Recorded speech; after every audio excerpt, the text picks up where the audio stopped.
Welcome back to the Lawn Hustle Podcast. Today we have a special guest with us. This is episode number 117.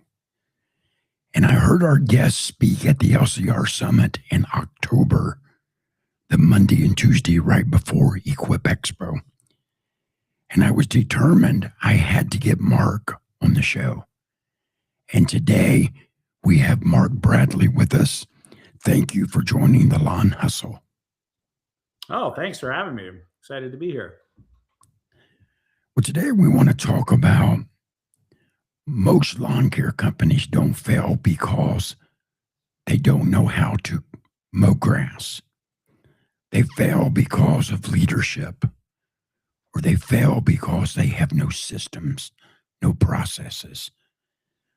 So I want to talk to you today about building the right team, how you do that, to where your team members buy into your vision, buy into your mission statement, and they feel like they're not just cutting grass, they're a part of a team. So, is it important for every business, regardless of their size, to have a vision statement and a mission statement? Yeah, in my opinion, it's kind of a foundational thing, not just for a business, but for every human. I think when we get really focused on what we have in mind for our lives, what lies ahead in the next 3 years, 5 years, or 10 years, we end up kind of creating a vision that gives us the framework to kind of almost begin with the end in mind. And I like to kind of say it that way because I think it helps people understand why a vision is so important. It's like beginning each day, each minute, each hour, each week, each month with an end in mind. And what that helps us do is understand that what we're doing today is contributing to something that we envision in our lives in the future. And I think it's really important for businesses to have a vision of where they want to go long term that serve where your life vision is gonna be in 10 years. And so I think the business owners themselves have to have a vision in mind for their own lives, which I don't think any of us start out saying we want to work 6 days or 7 days a week from sun up to sundown. That's usually not the vision that we have for our lives. I think, often we start businesses in this industry because we love working outside and we love helping other people. And I think we all have a certain level of a connection to earth and tending the earth. And I think we like working with other people. I think we're social creatures, and I think that kind of draws us into the industry. But the vision that we have often is our life vision, and this is seeing ourselves providing for our families, providing for ourselves. And when we've got that worked out, we usually like to also provide for others. And creating teams in our businesses helps us um, um, navigate that in two ways. Really, we're building our business and feeding this vision for a growing business, but we're also helping others create a realistic path forward to their vision of providing for their families. And so generally, I think when you go to build a team, it's important to have a vision for the business, saying where it's going to be in 10 years. And it has to be big enough that all of the other people on your team can see that that vision will serve their mission personally as well. So when I started a business, it was to create some financial freedom. I wasn't thinking it would be a path to riches or anything like that. I just wanted to make sure that I could provide a good living for myself and provide for a family in the future. And I think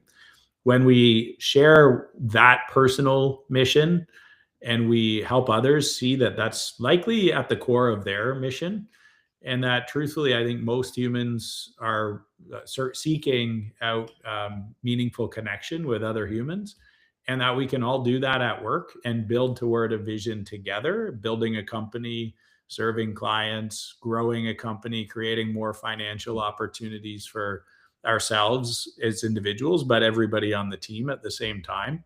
I just think that becomes a much clearer way to decide what we're going to do next as a team, and also motivate everybody um, more instinctively toward continuous improvement for themselves and their life vision and the company and its vision simultaneously. And this way, I think we end up with a little bit more of a fabric as a team, as opposed to having silos on a team where everybody's just thinking about themselves. And I think, quite honestly, a lot of business owners think too much about serving the business to think about serving themselves or their team members. And so it's really hard to build a team when you're not even being kind to yourself. And when you're not kind to yourself, you're probably not being that kind to the other people that are working with you. So the vision's a key component. That is good. I heard Dr. John Maxwell say if you think you're a leader and nobody is following you, you're just taking a walk. Yeah, it's a good way to put it, for sure. Yeah, and nobody wants to follow somebody that's not even kind to themselves, and we can see that. We can see when somebody's not running a business in a way where it serves them and their families. And why would we want to go and work for somebody like that? That's I think often what a lot of smaller startups, founders struggle to see, is that you have to prove to people around you that you have a plan, that the plan is working for you, and that it can also work for them. And I think that's the clarity most people are looking for. Well, how long have you been in the green industry? I mean, as long as I can remember, if I count working in the garden around the farm with my parents. But I would say the first time I ever earned money in the green industry, I was 14, and that was working for a friend of mine, a family friend. And by 15, I had started doing projects on my own and planting and doing. I used to dig cedar trees off of the farm and plant cedar hedges all around the town that we lived in. 15 and 16 years old, taking my father's pickup truck and doing projects before I actually even had a driver's license. So it's been a long run, and I'm 51 today. So I've just turned 51 a few weeks back. So it's been most of my life. Well, I believe I read somewhere that you started and grew a top 100 lawn care business. Yeah. So at 23, I started up a local landscape company. It was called the Beach Gardener, just serving a small community in the city of Toronto, and it took off. I had an incredible start. There was a bit of a building boom at the time, and lots of new homes. And I started doing projects and maintenance and residential snow clearing, and the business grew incredibly fast. And 15 years later, we were, I think, 62nd on the top 100 in North America. And we had the highest revenue per employee on that list at the time. So that was, I think, what I was always most interested in. I wasn't as worried about being the biggest as I was being the most efficient. And the revenue per employee was always a really important metric for me. And when did you start LMN? I started LMN in 2009. Late 2009 was when we went to market. I'd started building the products in 2007 because I needed products to scale the business the way I was planning to scale it. I really wanted to build a system that would enable everybody on my team to see the metrics, and particularly estimated versus actual hours, so that they knew exactly how long we had estimated things to take, and that they had a scoreboard of their own to understand if they were hitting targets or not. And that I built that originally so that I could create meaningful incentive plans that were transparent and actually tied to productivity, so that we could pay for performance. and it evolved over the years. But 2009 was when we first started LMN, or selling LMN, late 2009. And you have sold it. And now you are the founder and chairman of the Leanscaper. Tell us about that. Yeah, so I sold LMN in late 2024, just right toward the end of October, and immediately started Leanscaper. Decided that I wanted to stay in the industry. My son was starting up a landscape company at the time, and just getting started himself at 19.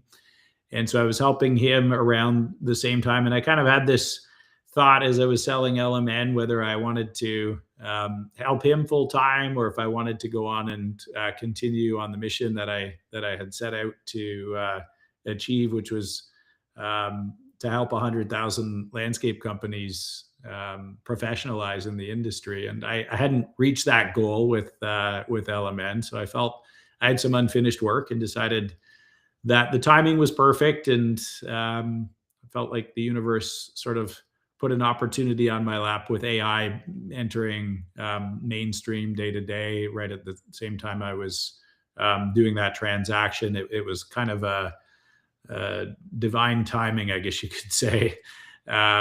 So I ended up really focused on developing a product that I thought would really help business owners create clarity around the vision and mission, but more importantly, create durable systems that were highly actionable and in hand in the moment, using AI to help landscapers become more efficient, but more importantly, really help them develop leaders within their company. Because I really believe that everybody's a leader and everybody's an entrepreneur. I think that everybody gets out of bed every day to support their own mission and their own family, and provide for themselves. And they just choose a company to go to work at, which in my mind, they're working for themselves. They just choose a place to go to work, and that kind of makes everybody self-employed. And I felt that I could build a product using AI that would enable people to tap into the mastery of others, and the systems thinking that oftentimes great founders, business owners have, but struggle to get those systems documented in a way where others can actually use their mastery to get elite results. And I also believe that we're just all average people, and some of us have some systems that are better than others at various things where we've put our effort. And if we can document those and share those, and utilize AI to help others understand what good looks like and follow a pathway, not much different than following Google Maps to get from one place to another. I feel that's a very possible thing to do. And we decided to build an AI platform that enables that. And that's really what Leanscaper is. And really, when I built Leanscaper, I wanted to really focus on the leaders, and that meant creating a really strong community and a mastermind program that puts all the founders and all that genius in the same room, but more importantly, also their leaders within their companies. Because I think over the years, we've put too much emphasis on educating owners, and not enough on educating their teams. And I Right. really think that for our industry to evolve like some of the other trades, we have to put more emphasis on apprenticeships and crew manager training, and manager training and leadership training at every level in the business. And so we've really put a lot of emphasis around building the community, building the programs to build those leaders, and then enabling them with an AI platform that provides that roadmap and automates the workflows in a business, so that the owner's mastery can be duplicated at scale while they're not around, which has traditionally been the big challenge for us founders. I am recovering from a surgery. Right after Equip, I came home and we started drilling holes for a fence build. And I hit a stump underground. and it locked my auger up and threw me about 20 feet across the yard. Oh no. And I tore this rotator cuff in 3 places, Oof. tore a ligament in half, and drove the collarbone into the rotator cuff. Oh So boy. I've been off work for 6 months personally, but the Oh, business kept running. So I think that is a testament to investing in people, making them feel a part of your vision and your mission. And I just feel like sometimes hiring people is a difficult thing in the green industry, but I also think we sometimes make it harder than what it really is. yeah, I couldn't agree more. It over the years for me, as I started to really scale the business, what I started to really see was that there were patterns that were repeating, and they weren't good patterns. And for a while, I think as a younger entrepreneur, like starting out as young as I did at 23, I really misinterpreted the patterns as being other people's problem and not mine. And I would say, well, they don't have a good work ethic, or they don't have any common sense, or they don't have any endurance. And I remember hearing myself saying some of these things and just being hard on people, if I'm being honest. But as I got a little bit more mature and I read a little bit more and I had more time, I think, to learn and see those patterns were probably a reflection of my own leadership more than anything. I started to realize that I had been hiring the wrong mindset for many years. And it was really just when I was bringing the wrong mindset into the business, almost no matter what I did, I wasn't really ever seeing the systems and the training activating the way I would expect. And so I think I was probably 5, 6 years into business before I had a proper interview system. And even then it wasn't great. Probably by year 10 or so, I figured out that my interview system had to start with unearthing whether or not this candidate had a growth mindset. And when I got really good at figuring out whether or not they had that in the first phase of an interview, and I moved to like a 5 part interview, I got really good at getting really good people. And that truly changed my business and changed me, I think, as a leader, because energy is real. And when you surround yourself with chaotic energy or people that don't have a very um, high ceiling in terms of the way they see themselves, and they've got that fixed mindset or don't believe that there's more in store for them, you're really pulling those people forward. And when you stop and change your interview approach and you start to focus on growth mindset, and you hire people who have done hard things in their lives and overcome those hard things, whether that's in school or in sports or in the arts, in music, in maybe their church, you can see the pattern. And when you learn how to ask better questions during interviews, and you ask them about times where maybe they've set a goal or set out to achieve something and found a setback, and what how they reacted, you start to see this pattern emerge where they have a vision, they set goals, they want more. When they see a setback, they learn from it, they do something different, and eventually they either achieve or get close to achieving whatever it was they set out to achieve. And that like phase of interviewing for me really changed everything. It allowed me to really, sorry, um, I will have to edit this part out. I, I'm just shooting a podcast. If we can put the dogs away, just in the room.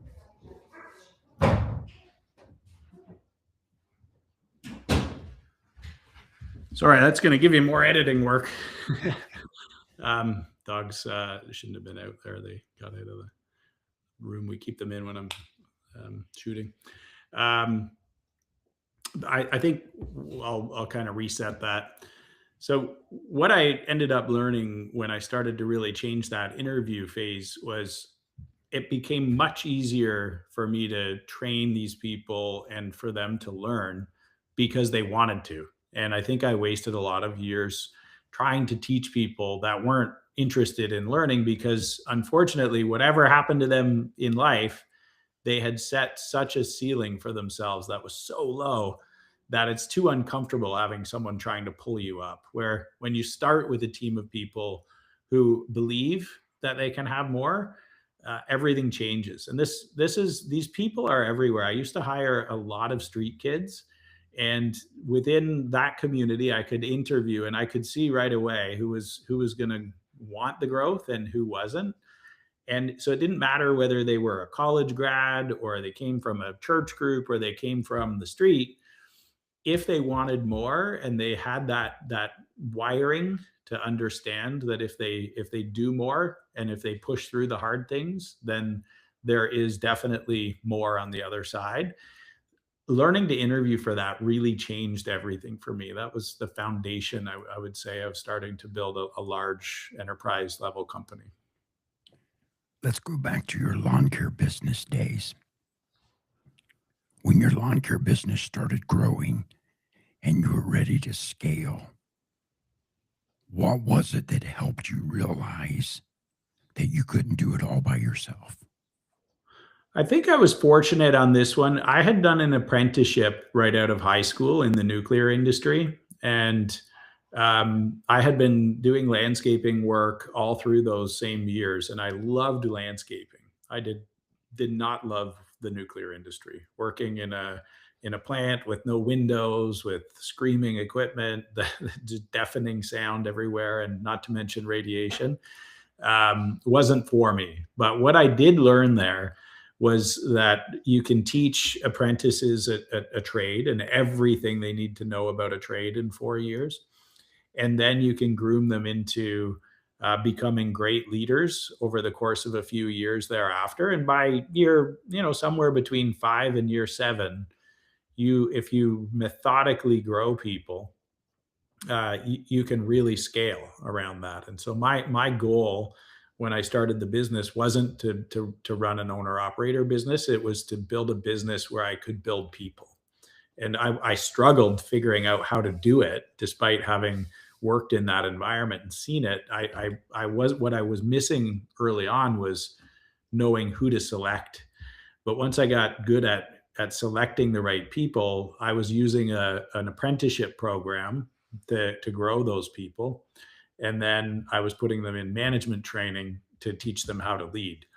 And that recipe really began to work well. Again, knowing who to choose was the most important thing, but then using the apprenticeship model to train people to understand how to do the work and get the skills and how to work with others and how to understand safety, quality, efficiency, customer service over the course of 3 or 4 years, depending on the role, and then putting them through leadership training. That became the way I did it.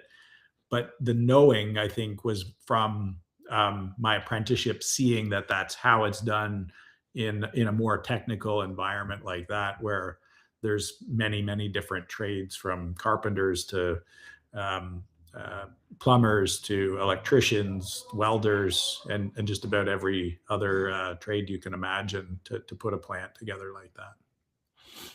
I think there's three important things for a lawn care business or a service business owner to know. Number one, what are the things that only I can do Hmm. as the owner? Yeah. Number two, what can I delegate? Number three, what can I eliminate? The EAD ladder, that's my favorite. What can I eliminate? What can I automate? And what can I delegate? Yeah, I love Yes, that. sir. Yeah, So, did you struggle in the beginning of your scaling with delegation? absolutely. Everybody does. And I think it's important to admit that and be vulnerable enough with ourselves to admit that. Just about anywhere in life when we feel resistance, that is something we haven't yet come to terms with in ourselves. We're trying to control something, and I think often when we want others to take more responsibility, but at the same time, we fear that they'll make big mistakes if we give them that responsibility. So we're almost we are the resistance in that situation. It's not them; it's actually us. And I think getting clear on the fact that there are owner tasks and what those tasks are really important, the way you described. And then there's many, many, many other tasks that people just don't know how to do yet. And when you attach that yet piece to it, it motivates you and it puts the onus on you to teach them. And I think having systems, SOPs, standard operating procedures that are well documented with the basic steps. I don't believe in writing a novel for an SOP. Basic steps, and when we read an SOP to an employee, and they understand it, and they read it, and they initial it, and then we show them that procedure one time, two, three, five, maybe, they'll master that procedure. And so, generally speaking, I think when we have procedures for all of our major workflows in our business, and when we use them day to day as a training tool, as a clear path of what good looks like, and when we make sure that the people that are working with us understand the SOP and how to apply it, we remove one bottleneck at a time. And if we just show up every day as business owners and we try to get 1% better, this is why I love lean so much. When we try to get 1% better each day, when we look back after a year, if we work 250 days, we're 250 times better. And if that means, I write one workflow every day or three every week, and I train the team to those and I make sure that they understand them, then I build this organizational muscle over time because they start teaching others using the same SOP. And, when I had hundreds of employees, I didn't teach anybody anything anymore. But they taught each other using those SOPs that we initially built together and that they were now upgrading on their own. They were improving those SOPs over time. And we had an approval process. So if you didn't like the SOP, you could make a recommendation to improve it and we'd improve it. And then that was the new way of doing things. And I believe that SOPs are just living, breathing documents that help everyone understand what the end is that we have in mind. And we reverse engineer all the steps to get there, show them the pathway, and then we let them go and do that on their own. And I think that we all think we're a little more special than we are. The truth is, if we show someone the pathway, they'll get to the same result. Well, what was maybe one of the hardest things for you to delegate? I think when you go to delegate, you've got to trust that person and know that you have invested in them to the point where they're going to do it just like you would do it. So, what was the one thing that you were maybe a little hesitant to delegate?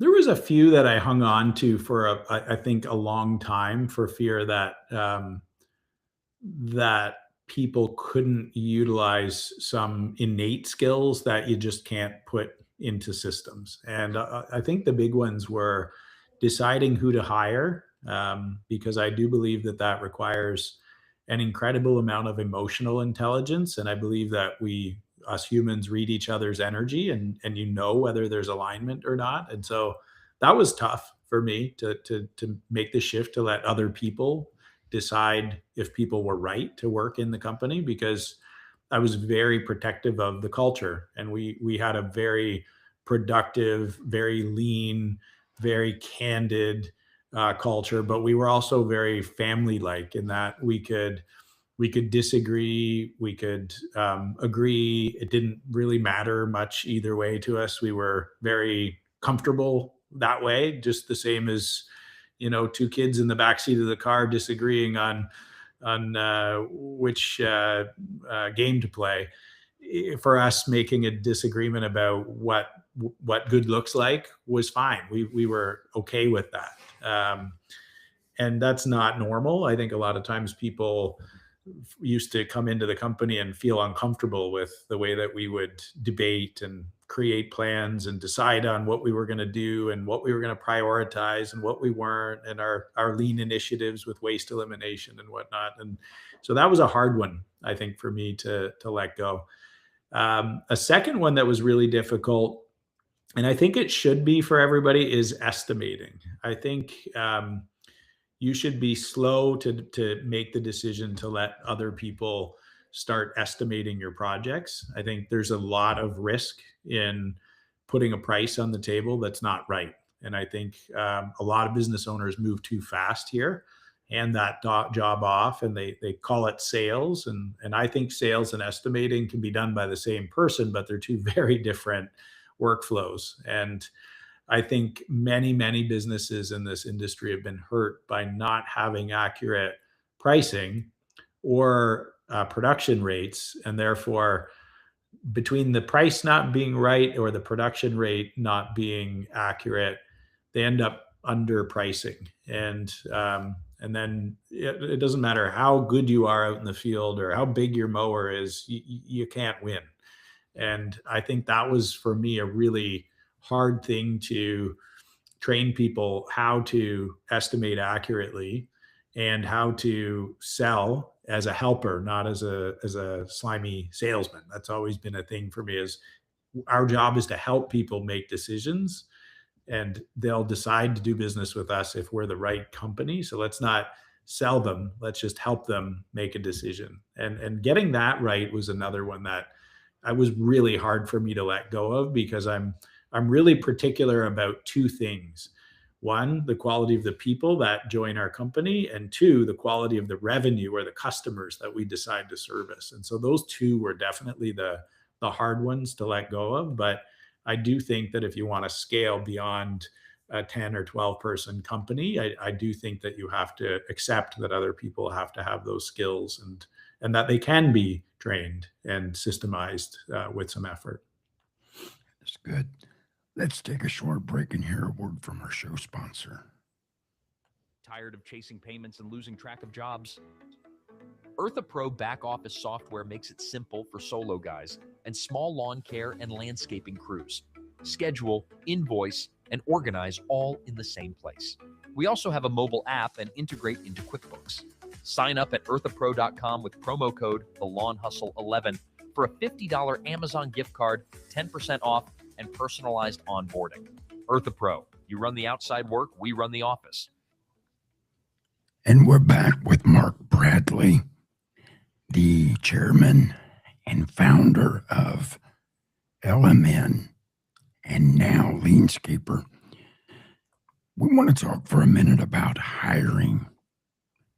What traits do you look for in a potential employee? Is there a certain trait? In entry level jobs in the lawn side of the business, I definitely look primarily for growth mindset. As I was saying earlier, I really unearth that in the first phase of the interview. The way that I do that, the first phase of the interview process is always a pre-interview form. So building a web form that people complete. Sure, we'll take resumes if they have one, or let them fill out an online application. But the pre-interview is the most important component. This is where we ask the behavioral type questions and understand who they are and how they think. And I'm trying to understand how they overcome problems and whether or not they want more in life, and if they believe that they can access more if they commit to an apprenticeship. And so what I'm trying to do is understand their mindset first. And then I look for some really key things that I think help us understand whether this industry is good for them. And what I mean by that is I like to ask aptitude questions that relate to mechanical aptitude, how they like to spend their time, questions around what do they do on the weekends. That tells me so much about their likelihood to like this industry. If they're hunting and fishing or out mountain biking or running, or if they love building in their backyard on the weekend, these things tell me a lot. If they love animals, if they love the outdoors, these are what I typically look for. If they were heavily involved in sports, particularly outdoor sports, that's usually a big indicator. Anything related to physical fitness usually really helps, because our job is like an all day fitness plan, and so if people are really into endurance sports, they kind of like our industry because it's a bit of an endurance sport. Um, and so things like that are often what we're looking for. The attitude toward um, learning, the attitude toward customers, the attitude toward coworkers or past employees or employers, sorry, has a big impact also on my decision making. And then really looking at their work history and just understanding what they've done and why they left and what they were seeking next. And, with young workers, you're not going to see people that have been in roles for 5 years. It's just not the way it is. So they've probably had a lot of 6 month to 1 year jobs. But what I'm looking for is, what did you learn at that job? What did you like? What didn't you like? Why did you leave? And then looking at why they took the next job and what they learned there. What I'm looking for is progression. And when you see somebody that's gone from maybe 16 years old to 25 years old with very little progression, it tells a story. Where if somebody's been 16 working at the grocery store, and 18 they decided to go and work with their uncle that had a plumbing business, and they didn't stay with it after 2 years because they didn't see that as being a fulfilling career, but they learned a lot about plumbing and they're still interested in working in the trades.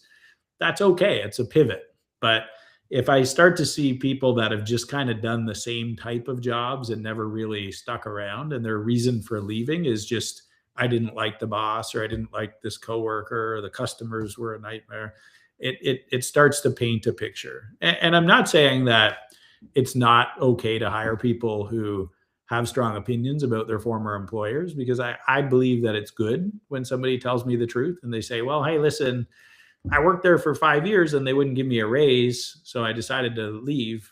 I don't mind that, because that tells me that they want more. And if there's a reason, I'll usually say, well, why did you think you deserved a raise? And if they say, well, because I was the longest there, that's not a good reason. But if they tell me I produced double the revenue of all the other crews, but I was only getting $2 an hour more, well, that's the person I want to hire. And so I'm usually just trying to have enough conversation with them to understand how they think. And that's really what I'm looking for when I'm hiring younger people.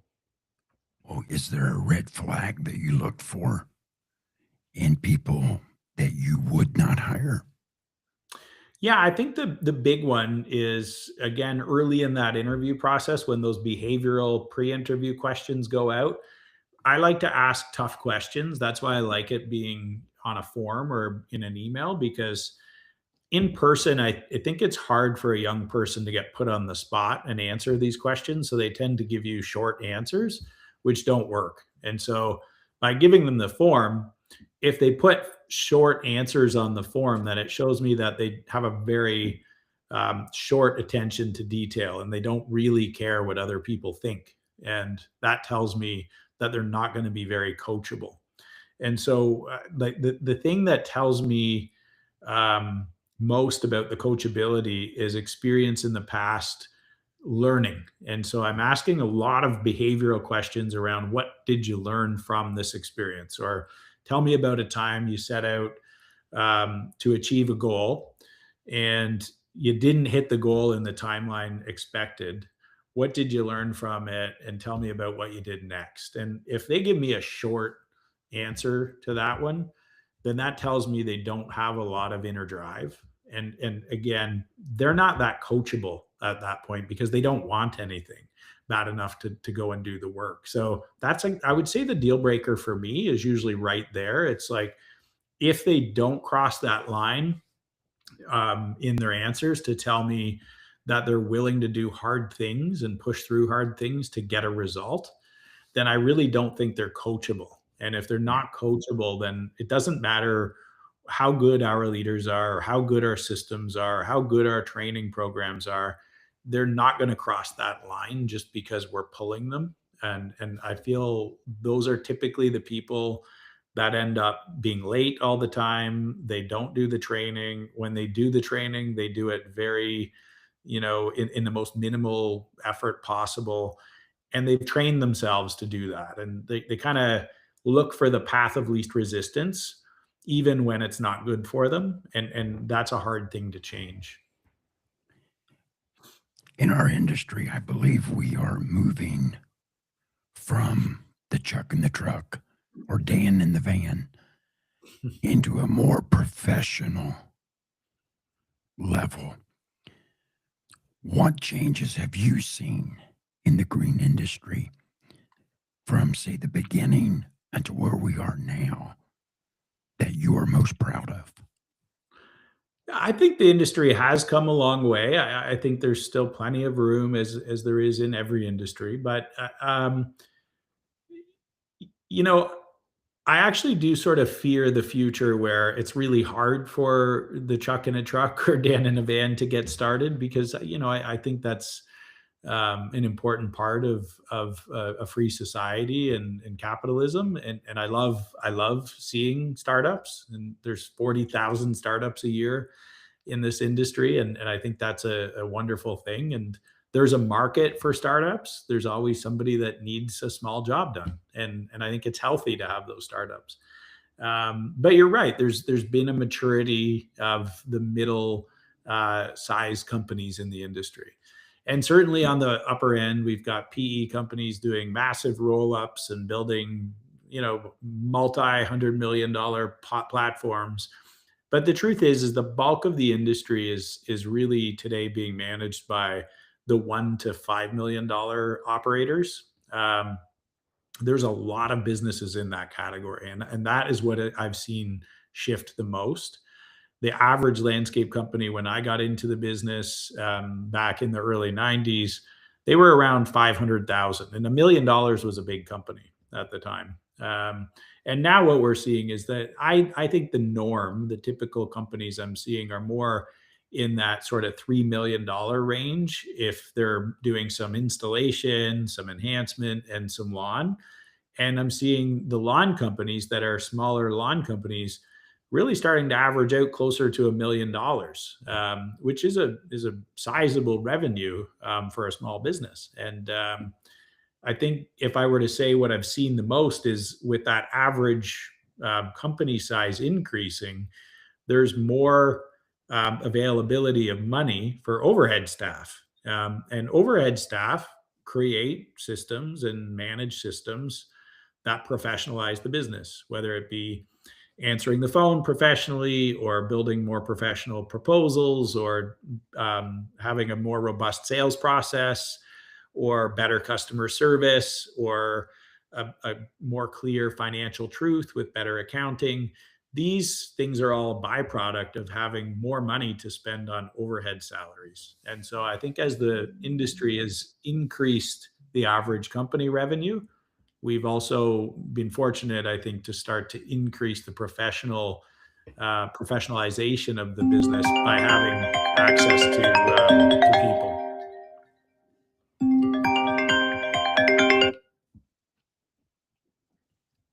I think we all start off as Chuck in the truck I sure to a did. certain degree. Yeah. I know Anyone I who's did. probably lying. I didn't know my numbers. I didn't know what to charge. I was thinking $25 is better than nothing. But then I realized very quickly that it's not just that $25. It cost me money to do that job. Gas in the vehicle, gas in the equipment, insurance, The list goes on and on. So out of that 25, I might have made 7 or $8 for a job like that. So it just wasn't worth it. So I had to learn very quickly to raise my prices and to learn very quickly the importance of knowing who you want to work for, what neighborhoods you want to work in. And, I think with people like Brian Fullerton, who has his training classes and sessions and get togethers, Naylor Taliaferro, Paul Jameson, these guys, they are investing in people. You are investing with the Leanscaper and giving people opportunity to be a part of a community that's bigger than them. And I think that is what's moving us from the chuck and the truck. And it's helping us realize I'm not just cutting grass. I am running a business. Yeah, I think And there's the internet has certainly had a big impact on our industry, like every other industry, and now we're definitely seeing AI have an exponential impact. And I think what you're saying is very true. Is the connectivity that has been brought to us over the past 25 years is like no other time in humanity, and right, this allows really good people like the people you just described to share things with everybody that they learned the hard way. And I think this is without getting too much into faith, I think this is God's way, is helping us um, help others. And I think really what the internet has done is create a medium where good people can share their painful experiences and the solutions they came up with other people at scale. And I think that makes the world better for everybody. We don't need unnecessary suffering. And the sooner that we can help the new startup or the person that's been struggling to unlock the next level, the sooner we make their lives a little better and all the people that they impact, whether it be their families they're providing for or their employees and their families. I think as we evolve and we learn, sharing that with others is how we move forward as a species. And I think it being a part of communities and being a part of social media um, uh, gives us this unusual opportunity to learn from others, but also be more vulnerable. And I think that's important as business owners, is it can be really lonely if you're carrying all of the fear and all of the mistakes around and carrying it in a way where it's shame. And I think the people that you just named are great examples of people that are vulnerable leaders who share, hey, I had this struggle. I applied this wisdom that I gained either through the mistakes I made or maybe even from somebody else. And I tried that out, and here was my new result. And you should give it a shot as well. It worked for me. And I think that has really changed our industry exponentially, which is why I actually believe there's more larger companies now than there was 25 years ago, because the best practices have been shared more, and leaders are becoming more vulnerable and admitting, hey, I don't know that either. And this leader clearly is admitting it. So I can admit it. And I don't have to be shameful about not knowing, because they didn't know before either. And I think we're social creatures. We learn this way, and I really think it's had a massive impact on the professionalization of the industry. well, we've been going for 49 minutes. I want to be mindful of your time. I know you're a very busy man, but I want to express my appreciation again for you coming on the show and tell our listeners how they can become a part of Leanscaper and how they can connect with you if they choose to. Sure. Yeah, absolutely. You can find me very easily on Instagram, just Mark Bradley, or yeah, at Mark Bradley 360. or you can just search me up on LinkedIn. I post daily on LinkedIn and pretty frequently on Instagram. Just whatever I'm thinking of as it comes to mind on landscape. So I try to share there as often as possible. You can always DM me there. I respond to everything myself. You can find us at leanscaper.com.